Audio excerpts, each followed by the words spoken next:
Hello, welcome to this review of The Book That Broke the World by Mark Lawrence.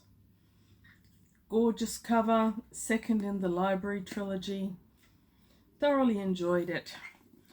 It's perhaps a tiny bit ironic that The Book That Broke the World is nearly the book that broke Deborah. Because, we all know it, if we love reading, there's going to be that one book. And you know you've got to be up for work at 7 a.m. and you look at your watch and it's midnight and you're thinking just one more chapter. And you know that you will suffer the next day, but you do it anyway. So in that way, this book nearly broke me a few times. You may perceive a slight redness to my countenance. That's what happens when the book that you've got is so magnificent that even though you've been on the beach for 2 hours and you know how virulent the Australian sun is, even so, you cannot bring yourself to get up because you've nearly finished it and you can't leave. That was this morning. So, The Book That Broke the World, and possibly in small places, me. I thoroughly enjoyed it, but I am a little bit regretting my life choices on this one, because it ends on a cliffhanger, a real cliffhanger, much more so than the first book, which was the book that would not burn.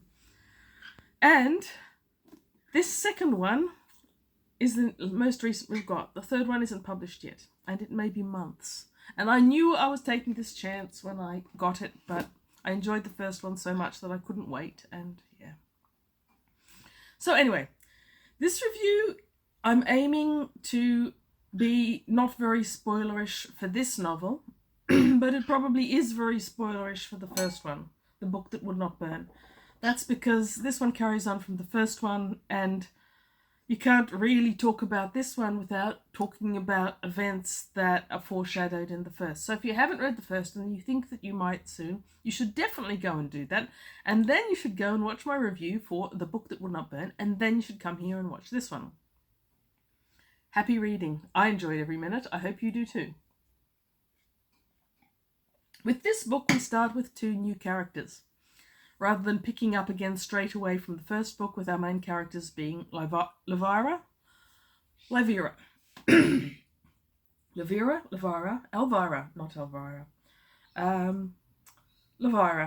and Eva. Anyway, I really liked what the author did with this one. We have a male and female character again. The characters are Chelcha and Hallett, and they have been born into slavery and have endured a brutal early life.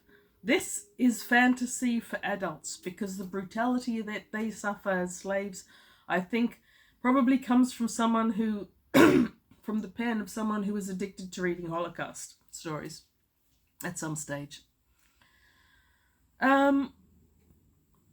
So these two characters born into slavery, brutal early life. Chelcha especially has had no one to care for after their father's death but her brother Hallett. And her brother endures brutality that she feels was deserved by her actions, because what they're doing as slaves is they're excavating this location and she picked up something she shouldn't have. He got beaten instead. He ends up a bit strange, but she loves him. She is our main POV for these early chapters. Now, Lawrence does a pretty clever thing here early on. He doesn't tell you what species they are.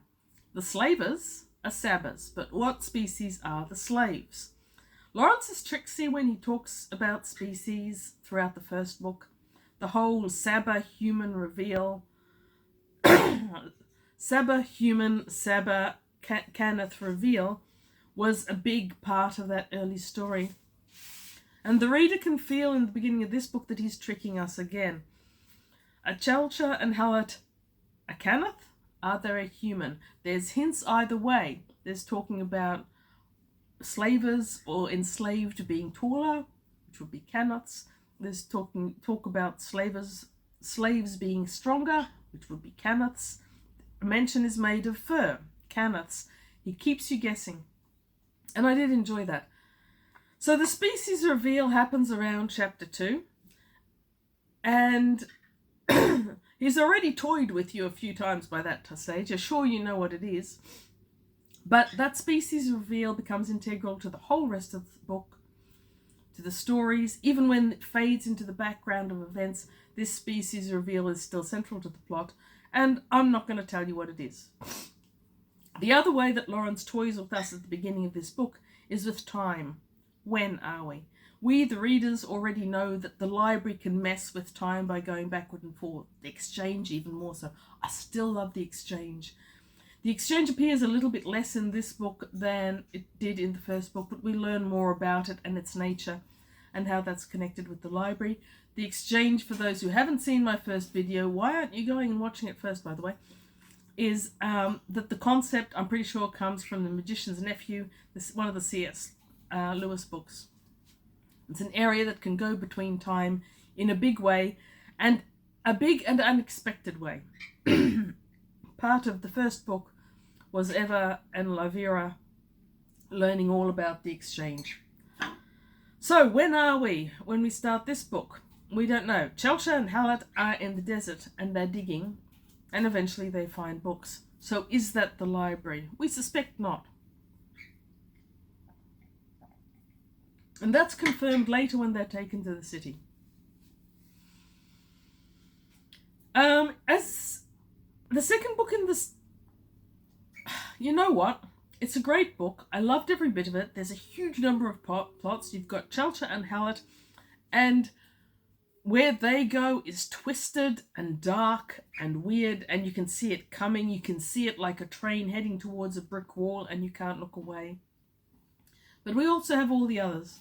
We have Eva and his brothers and sister wandering through.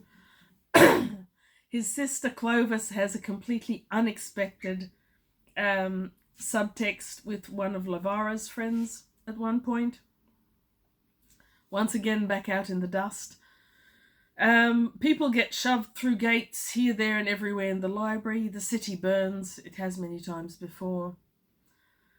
So, I did thoroughly enjoy it. The question that I was asking myself when I picked this one up is it going to suffer from second book syndrome? And for the first half of this book, I was delighted that there was no hint of that at all. And that first half was largely Chelsea and Hallett and the story of their early life, the lifelong slaves in the desert, the same dust that Livera came from, how they came to the city, how they became part of the library, the anger simmering deep in Chelsea's soul from what she'd endured early on, learning more about the backstory of their people and how they came to be slaves.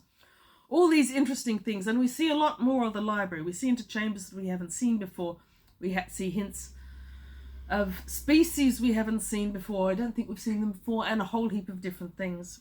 And more is revealed about the book that wouldn't burn, and the book that by the end of this novel is breaking the world. The book that Livera wrote as a series of stories about her and Eva. So, sorry, coughs. About halfway through the book, we have diversified. That first half was all fascinating, but by the second part of the book, it does, I have to admit, a little bit suffer from middle book syndrome, at least for a while. Not all the way through, but for a while there it does. And that's when Chelsea and Hallett are no longer the main characters, and we're starting to bring in all the others. We've got an awful lot of characters, and an awful lot of timelines, and an awful lot of events by then. And that is your classic middle book syndrome, when everything that happened in the first was amazing, but there's a whole third one to get to, and the middle book has to set it up. So for a while, I do think there is a little bit of that. But on the other hand, Lawrence does a really good job of juggling it all. I never lost track of the different plots, and considering how many of them, that's really impressive. I never wondered which story I was in at any one time. I never wondered who the different characters I was encountering were, and he didn't do it intrusively.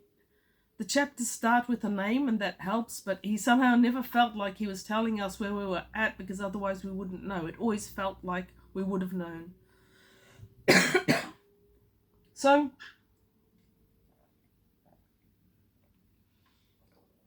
By the end of this book, there was no middle book syndrome feeling anymore.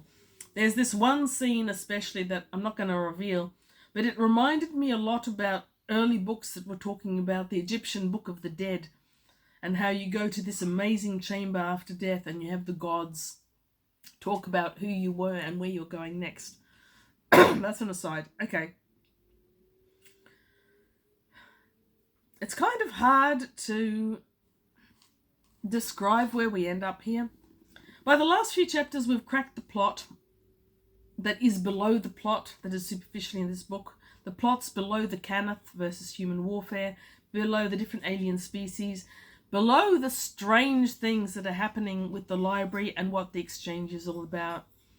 We crack the fact that two of Eva's brothers have headed off into the great beyond and what they were doing there. And below all of that, and below Lyvera and Eva, and they are the main story theme running through it, and the book that Lyvera wrote, beneath the question of people who choose to become librarians, which definitely materializes in this even more than in the first book, there's the question of librarians who decide to become human.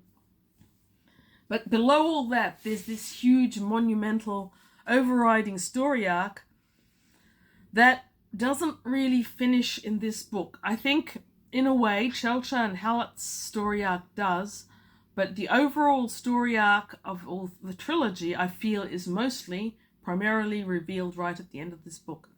As it says on the back cover, the secret war that defines the library has chosen its champions and set them on the board. The time has come when they must fight for what they believe or lose everything. Well, it feels like they're losing everything along the way, and at times this book is really very harsh. It's probably not harsh in the same way as The Broken Empire, but you've got harshnesses happening. It feels like a very grown-up book compared to a lot of the fantasy out there, which feels like it's aimed at 15-year-olds. This feels nuanced and at times quite brutal, but always it's got layers. Like an onion. Now, one other thing I want to say about this book are the quotes. I mentioned that in my first review as well. Every chapter starts with a quote. And lots of books do that, right? They do this to you. And some of them, the quotes, you end up basically skipping because they're not very good or they don't seem to contribute.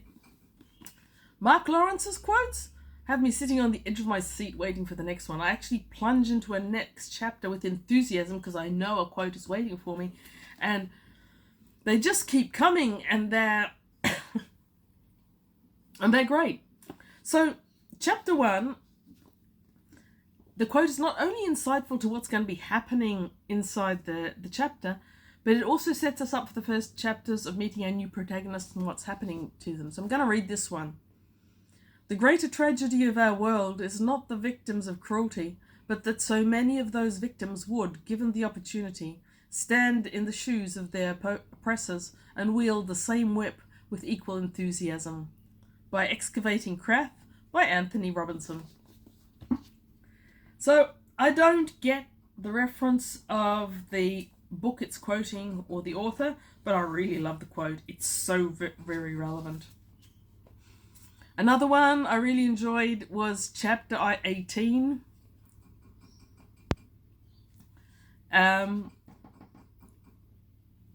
Again, I don't really know what the quote refers to. I think blunt instruments, I've got a hint as to where that may come from, but I'm not sure. Reading is a dangerous sport, never more so than when we turn the page and find ourselves there among the lines. Which, of course, enthusiastic readers feel that they do all the time, but probably not quite in the way that is meant in this book.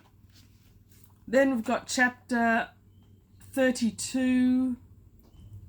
I won't read you the quote, but it's allegedly out of Cabbages and Kings by Wally Rice. I don't know. The time has come, the walrus said, to talk of many things, of shoes and chips and sealing wax, of cabbages and kings, and why the sea is boiling hot, and where the pigs have wings. I just love an author that references so many of the things that I've loved in the past. It's just great. Chapter 22 seems to have an actual quote from Shakespeare. It seems to be a real quote, and it seems to be a real Shakespeare. Correct me if I'm wrong, but I'm impressed. Chapter 27. I made a note about this because I was rolling on the floor at this one. It's a quote by Nez Ebbett, and that made me laugh. It's clearly a commentary on E. Nesbitt, who wrote kids' stories, a couple of which I still have. They're older and they're very, very good. There is also somewhere a quote from the book that Library wrote in the first novel. I couldn't find that one when I was trying to bookmark it, but I thought that was a nice gesture. And there should be a quote from that book, because that book that she wrote is actually the book that will break the world and is starting to run cracks through the library, as we find throughout this one. It is the central pivot around which this entire plot swirls, and I can't wait to see what happens to it in the next book. Oh wait, I have to wait. It isn't published yet. Why do I do these things? Okay, chapter 33 had another one. The slowly increasing application of pressure can move mountains. Hunger is such a pressure. Most of our morals are molehills. From Eat, Pray, Eat by Gilbert Sullivan. Eat, Pray, Love was a book I despised even more than I disliked the movie. And Gilbert and Sullivan, of course, I like. So yes, all of these things. So, all the quotes, all the happiness, all the unhappiness basically stems from the fact that I have to wait months before I read the third one, which I will do as soon as I can. But will I pre-order it? I won't. Sorry, Mark Lawrence. It deserves it, I'll grant you. And anyone who's been watching closely may have noticed that this book is in fact not my property. It's the property of the Gold Coast Libraries. Why, you say, Deborah? If you love this book so much, haven't you gone out there and purchased it with your credit card, affirming your enjoyment of this novelist's work?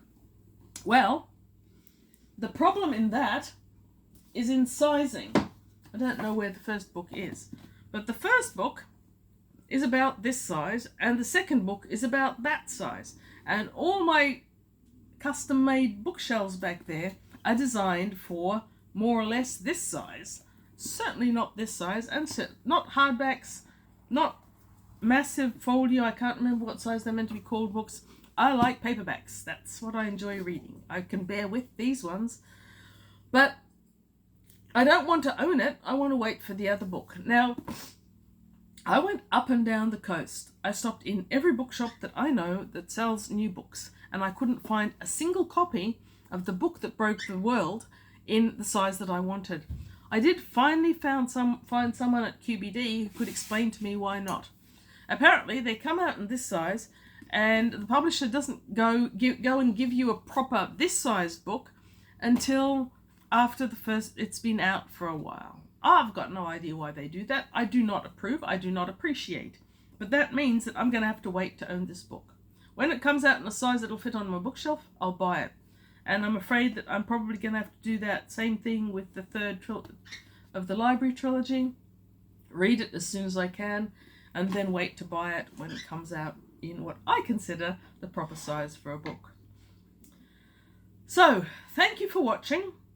I hope that if you haven't been in any way titillated by this book before now, that this review has done something for you. If you read fantasy at all, I think I would recommend the Library Trilogy. If you wanted to wait until they were all three out, I wouldn't blame you for a second, of course. But they are, Mark Lawrence in general, I would say, is the best modern fantasy that I have read for ages. Ages and ages. Actually, might be the best modern fantasy I've ever read. At least for the last 5 years. Maybe 10 years. If you're thinking of reading fantasy and anything I've said about this sounds good to you, I'd suggest it. If you like reading about libraries and books, this is great. If you like elaborate, strong plots with a huge amount of really interesting and diverse characters, read this. If you ever, like me, read C.S. Lewis Narnia books when you were a kid and you mourned But in The Magician's Nephew, you only get this tiny appearance of those pools. Well, in here we have the exchange and you see them a lot more. I do recommend. Thank you for watching. I keep forgetting to say like, comment and subscribe. Apparently the algorithm likes all these things. I also like it, especially the comments, because I like discussing books. Have a great day, read good books, and by all means, tell me about other modern fantasy if you think you can. That's good enough.